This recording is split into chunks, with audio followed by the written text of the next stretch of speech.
Povere filandere che n'avrì mai ve, dormen in la paia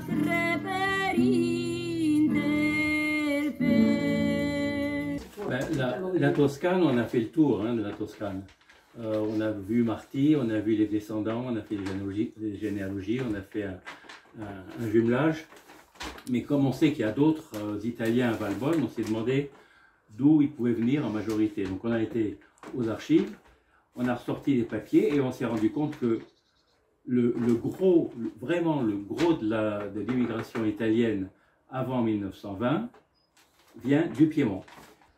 Mais on s'est rendu compte que ce n'est pas vers le nord qui nous intéresse, c'est plutôt la partie de Cuneo. Et la partie intéressante, c'est la partie des Alpes, la partie pauvre, la partie du Pô. Ils étaient riches, ils avaient les plaines, ils avaient tout ce qu'il fallait. C'était cette partie-ci qui était la partie pauvre et qui a engendré toute cette migration vers le sud. Et dans cette province de Cuneo, dans ces vallées, on a trouvé que le gros des immigrants vient d'une petite ville qui se situe là, qui s'appelle Monterosso Grana. On a répertorié environ une soixantaine d'immigrants qui sont venus à Valbonne entre 70 et 22, 1870-1922. Pour en savoir plus, nous décidons de nous rendre sur place. En passant par le col de la Lombarde, celui de Tende étant fermé.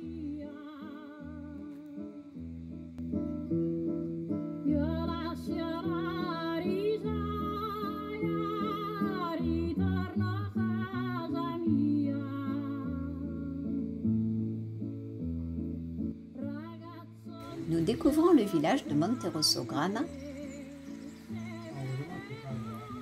son architecture singulière, la rivière Grana qui lui donne son nom, la mairie où un rendez-vous a été pris avant le départ et l'omniprésence du poète provençal Frédéric Mistral. Les premières recherches sont un peu décevantes. Les portes où nous sonnons ne s'ouvrent pas.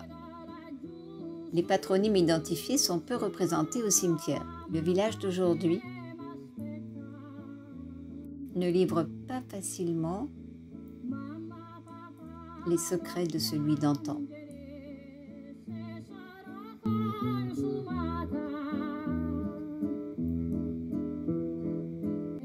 Pour les approcher de plus près, il faut s'enfoncer dans la vallée de la Grana, jusqu'à Sant'Oluccio Comboscuro, rattaché à Monterosso, où vit Anna Arneodo, notre hôtesse, avec sa famille.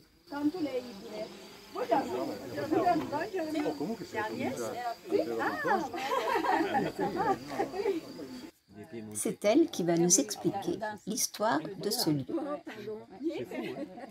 C'est bon, là. Mon papa était maître d'école. Il y a la petite école que vous pouvez visiter. Il s'appelait Sergio Arneodo. Et c'était le temps où les gens étaient retournés pour la guerre. Et puis, pourquoi la France avait fermé les frontières pour les Italiens. Et lui a fait démarrer un travail de sculpture sur bois. Il y avait des amis qui faisaient ça de métier et ils ont appris aux enfants à faire ça.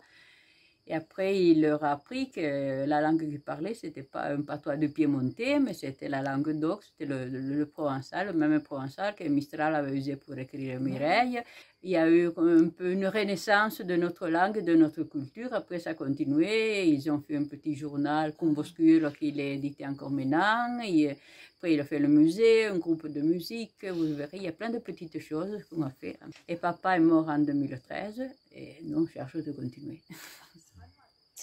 Anna nous emmène au centre provençal Comboscuro de Sant'Oluccio, où trône une photo de ses parents.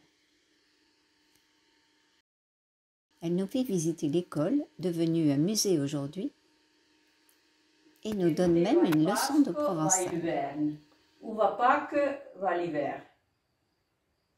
Son frère, David Arneodo, à son tour, va éclairer notre lanterne.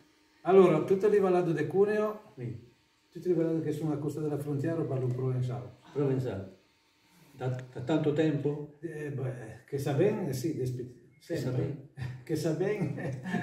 Suzy Nardi va venir en aide a posteriori à ceux qui ne comprennent pas l'italien.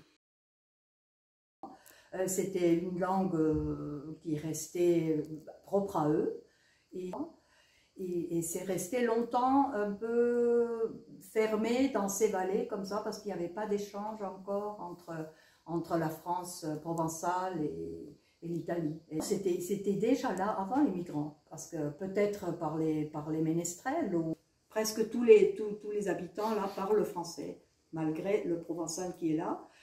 Donc parce que tous les immigrants qui étaient partis en France en été avec les enfants, ils revenaient dans leur petit patelin et ils parlaient le français avec les cousins, les cousines, la famille, les tantes, etc. Donc eux, ils enchaînaient avec le français, mais ils gardaient leur patois, leur provençal.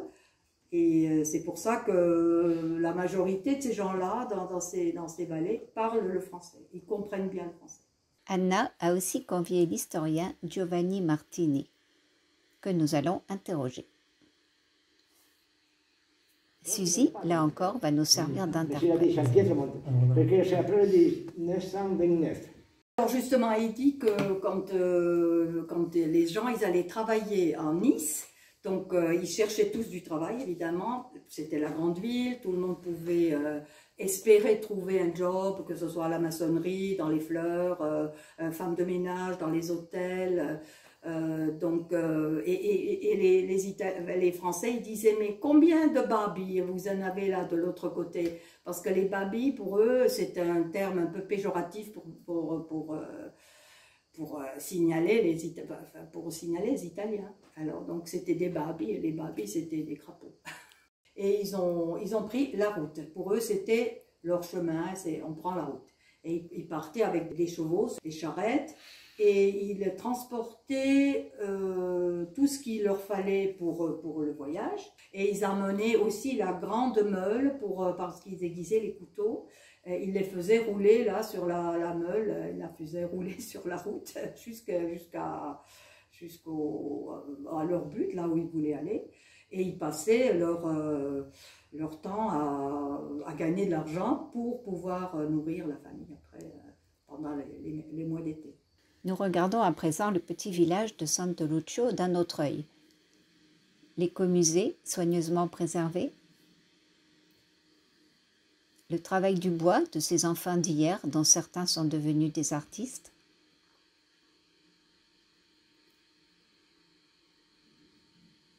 Même les pratiques locales n'ont plus de secret pour nous. Ça c'est la charpente typique des échafaudages de la région. Quand il n'arrivait pas à les supprimer dans les grandes bâtisses qu'on a vues là dans les débits, il les coupait à ras. La rue de vie montagnarde de ces ancêtres piémontais qui menaient leurs troupeaux en estive dans les pâturages d'altitude, au bout de routes escarpées, commence à prendre sens. Et l'on peut mieux imaginer le quotidien de ces paysans qui peuplaient la vallée,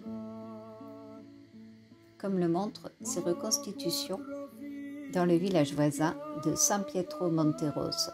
Dans les années 1890, de ce petit village qui était assez reculé, les familles étaient encore très nombreuses. Ils avaient entre 10, 12, même on a appris jusqu'à 16 enfants, qu'il n'y avait pas suffisamment de terre. Ici nous sommes quand même en montagne, les prés étaient très petits, donc il fallait qu'ils se nourrissent d'une manière ou d'une autre, et donc ils étaient obligés d'émigrer.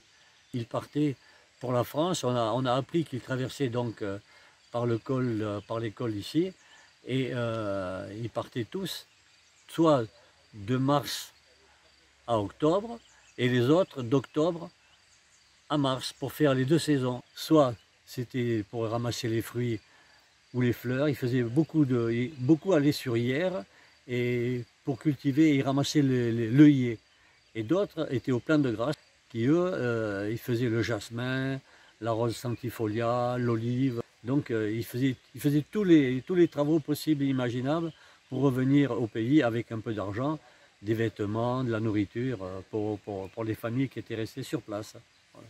Et il revenait surtout en été pour aider les parents à cultiver les pommes de terre surtout et faire le foin. Il y avait plus de 1000 habitants, toutes les fermes étaient exploitées, le terrain, et il y avait beaucoup d'enfants. Comme dans toutes les vallées, les villages étaient très vivants et il y avait plus de 130 enfants. C'était un village très très important. Malgré l'exemple d'Anna, enseignante, qui a repris la ferme familiale et consacre ses loisirs au travail du bois. Ah oui, c'est joli. C'est fait avec le tour à bois, ça. Ça, c'est le qui a travaillé. La tradition marque le pas. Après l'école, à 8 ans. Ah oui. Je fais ça pour 10 ans. Mais après, tout d'un coup, c'est changé. Plus personne ne voulait de la sculpture. On faisait le meuble tout avec la sculpture, les rosats, tout ça. Après. Maintenant, il n'y a que des machines pour travailler. C'est changé. Les villages se sont peu à peu dépeuplés dans toute la vallée. Sans ça, ils vont dans l'Australie. Ah, c'est ça. Ça a changé. Ouais, tout se met, ouais. Et cette maison, c'était plein l'été. Il restait presque 2 mois. Ils étaient 8 ou 10. Et là aussi, partout maintenant. Les petits enfants, ils viennent. Et ils habitent tous les petits enfants à Turin ou Ah, tous en France. En Je France. parle de la France. Ici, c'est tout français. C'est tout Ah français oui, ici. en France. Ouais. Il nous reste une dernière tâche à accomplir avant notre retour. Poursuivre les recherches à la mairie de Monterosso Grana.